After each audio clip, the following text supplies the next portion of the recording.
तो गाइस आज की न्यूज के बाद तो मैं राघव चड्ढा सर को एक ही बात कहना चाहूंगा कि क्या बात है सर, क्या बात है। क्या बात है सर, क्या बात है सर, क्या बात है, ये बात है। अरे सर क्या बात है। तो गाइस आज की सबसे बड़ी न्यूज ही ये है जोक सपाट से अलग कि राघव चड्ढा जी, अशोक मित्तल जी और संदीप पाठक जी ने आप पार्टी को छोड़कर बीजेपी को ज्वाइन कर लिया है। अब इन तीन और मेन सदस्यों के आप पार्टी छोड़ने के बाद केजरीवाल के लिए बहुत ही बड़ा झटका है। अब यहाँ पर राघव चड्ढा जी ने तो खुद प्रेस कॉन्फ्रेंस करके कुछ बड़ी बड़ी बातें कही है, चलिए उन पर बात कर लेते हैं। अब उनकी कही सबसे मेन लाइन जो लाइमलाइट में आ रही है वो ये है कि मैं खुद गलत पार्टी में सही इंसान था। हम वो गुड्डू नहीं है जो लिबे करते थे, हमारी मम्मी को चाहिए फुल इज्जत। चड्ढा जी ये लाइन बोलने से पहले कहते हैं कि मैं जिसने खुद इस पार्टी को 15 साल अपनी जवानी के दिए, इस पार्टी को खून पसीने से सींचा, वो पार्टी अब अपने मूल सिद्धांतों से भटक चुकी है। और ये बात उनको कई लोगों ने बोली थी कि वो गलत पार्टी में सही व्यक्ति हैं। कॉन्फ्रेंस में आगे राघव चड्ढा ने कहा कि मैं उनके जुर्मों का हिस्सा नहीं बनना चाहता था,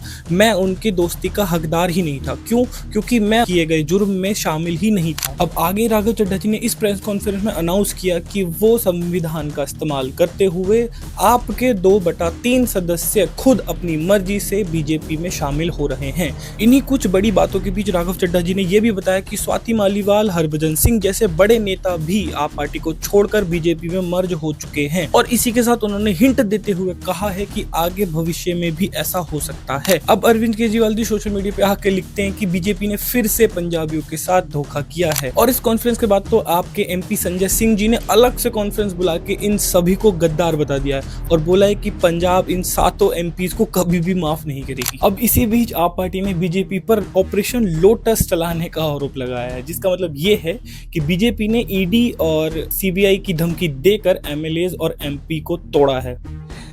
अब इस बात में कितना सच है कितना नहीं ये तो मैं नहीं जानता, लेकिन आप पार्टी के लिए ये अब तक का सबसे बड़ा झटका है, क्योंकि इतने बड़े लीडर का पार्टी को छोड़ देना साफ मतलब है कि राज्यसभा में अब आप पार्टी का बहुत ही कम या ना बराबर दबदबा रह जाएगा। बाकी आपको क्या लगता है इस टॉपिक पे मुझे कमेंट करके जरूर बताएं, लाइक कर दें, शेयर कर दें ऐसी ही और इंटरेस्टिंग वीडियोस के लिए।